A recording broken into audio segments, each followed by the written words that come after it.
홍준표 후보의 키워드는 들어보니까 친북 좌파 세력 뭐 이걸 강조했네요. 네, 그렇습니다. 근데 저게 어느 정도 좀 그 소구력이 있는 것 같아요. 그 지역에 이제 취재를 하러 가보면 어르신들이 다가와서 기자라고 하니까 기자 양반 진짜 문재인 대통령 되면 북한에 나라 갖다 주는 거냐 이렇게 물어보시는 분이 있어요. 홍준표 효과다. 네, 물론 아니라고는 하죠. 근데 그 어른들 입장에서는 친북 좌파 이런 거에 대한 어떤 약간 트라우마 같은 것도 좀 있고 그런 식으로 얘기를 했을 때 좀 심각하게 받아들이시는 게 있더라고요. 그래서 홍준표 후보 입장에서는 명확하지 않습니까? 타겟으로 정한 게 보수층 그리고 연세가 좀 많으신 분들에게 얘기를 하기 때문에 저런 프레임으로 막판 어떤 메시지까지도 저렇게 잡은 거죠. 한 표라도 더 보수표를 끌어모으겠다. 네. 라는 뚜렷한 목표가 담겼다는 건데 반면에 김병민 의원님, 네. 문재인 후보 같은 경우는 숫자를 얘기했는데 50%, 네. 50%를 얘기했어요. 압도적인 정권 교체를 위해서는 과반의 득표를 몰아줘야 된다라는 얘기를 하고 있고요. 사실 어찌 보면 문재인 후보는 온리 원이라고 하는 자신감이 있는 것 같아요. 그러니까 과거 같은 경우는 안철수 후보냐 홍준표 후보냐 상대방의 경쟁자가 있을 때는 여기다가는 적폐청산을 얘기하고 여기다가는 통합을 강조하는 메시지를 내야 되는데 지금은 오직 문재인 혼자서 열심히 달리고 있는 상황이기 때문에 투대문이라고 얘기하는 것처럼 투표를 많이 해줘야 문재인 후보가 50% 넘는 과반의 득표를 가지고서는 안정적인 국정 운영을 이끌 수 있다라고 얘기하고 있는데 여기에 대해서는 지금 최근 들어서 급상승하고 있는 심상정 후보, 유승민 후보 등의 젊은 세대의 지지층들이 문재인 후보의 표를 잠식하기 시작하니까 여기에 대해서 혹시나 40%를 넘지 못하고 당선이 되게 되면 어떡하나라고 하는 위기감들이 좀 담겨 있는 게 아닌가 생각이 됩니다. 문재인 후보의 득표율을 두고 캠프별로 뭐 주말 동안 신경전을 벌이기도 했는데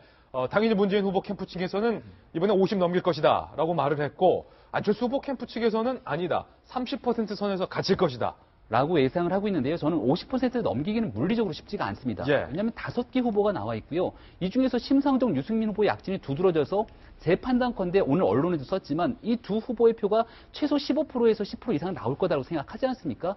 그럼 나머지 표를 놓고 분산이 되는 건데 자유한국당의 홍준표 후보의 표도 만만치가 않고 안철수 후보의 표도 만만치가 않아요. 그러다 보면은 문재인 후보가 50%를 넘기는 쉽지 않은 거고 자칫 잘못하다가는 40%를 넘기도 어려운 상황이 올 수 있기 때문에 마지막까지 고삐를 당길 수밖에 없는 그런 분위기인 것 같습니다. 50% 이상 나와달라. 뭐 투표를 독려하는 모습인데 안철수 후보 메시지도 한번 살펴볼까요? 윤태곤 실장님.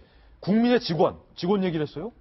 안 후보는 이제 자기 이야기를 하는 거죠. 일할 사람 뽑아달라. 누가 일 잘하느냐. 그리고 그게 어찌 보면 제일 큰 차별 아니겠습니까? 아까 두 후보들 보면은 이제 자기 지지자들 모아놓고 50% 이상 힘을 실어주십시오 하고 한쪽 이제 친북 좌파 척결합시다 이러는데 지하철 타고 시민들 만나잖아요. 안철수 다음이 제일 큰 차별하다. 오늘도 이제 뭐 새벽 5시 반부터 계속 저렇게 움직이는 걸 페이스북 라이브로 지금 이 시간도 중계를 하고 있던데 저게 효과적인 것 같아요. 애초부터 저런 모습을 보여줬으면은 좀 더 좋지 않았을까 그런 아쉬움도 있고요.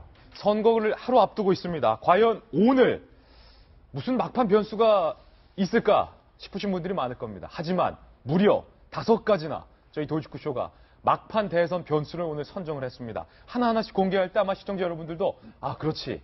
거기에 따라서 대선 결과가 달라질 수도 있겠구나 싶으실 겁니다. 5가지 막판 선거 변수를 오늘 특집답게 하나씩 공개를 하겠습니다. 먼저 저희가 준비한 다음 도이치구 신문부터 확인해 보시죠.